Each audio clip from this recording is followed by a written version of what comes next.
नमस्कार. वार गुरुवार. तर पाहूयात आजचा दिवस कोणत्या राशींसाठी भाग्याचा असेल.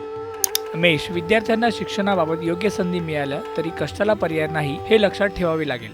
वृषभ, कलाकारांच्या हातून सुंदर कलाकृती निर्माण होतील. महिलांनी मात्र आत्मविश्वास वाढवण्याचा प्रयत्न करावा. मिथुन, व्यवसाय किंवा नोकरीत थोडे संघर्षात्मक वातावरण लाभेल. सहकारी व्यक्तींशी जुळणार नाही.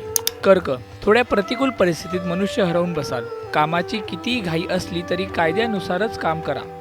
सिंह, वरिष्ठांनी दाखवलेला रुबाब थोडा महागातच पडेल. रात्रीचा दिवस करून काम करावे लागेल. कन्या, जेवढा लाभ मिळायला हवा तेवढा मिळणार नाही. महत्वाकांक्षा मात्र फार मोठी ठेवा. तूळ, आज भरपूर कष्ट करावे लागतील. मित्रमंडळींकडून हवं तसं सहकार्य मिळणार नाही. वृश्चिक, आधुनिक फॅशनचे कपडे वापरण्याचा मोह होईल. महिला नवीन कला शिकतील. धनु, बुद्धीच्या कसरती करण्यापेक्षा जास्तीत जास्त काम करून इतरांची मने जिंकाल. मकर, कोणतेही काम करताना त्याला बौद्धिक बैठक जास्त असणार आहे. कुंभ, उच्च शिक्षण घेणाऱ्यांना त्यांच्या आवडीचा विषयाचा अभ्यास चांगल्या प्रकारे करता येईल. मीन, आधुनिक विचारांच्या दिशेकडे वाटचाल होईल. हे विचार घरातील मोठ्या लोकांना पटवून द्यावे लागतील.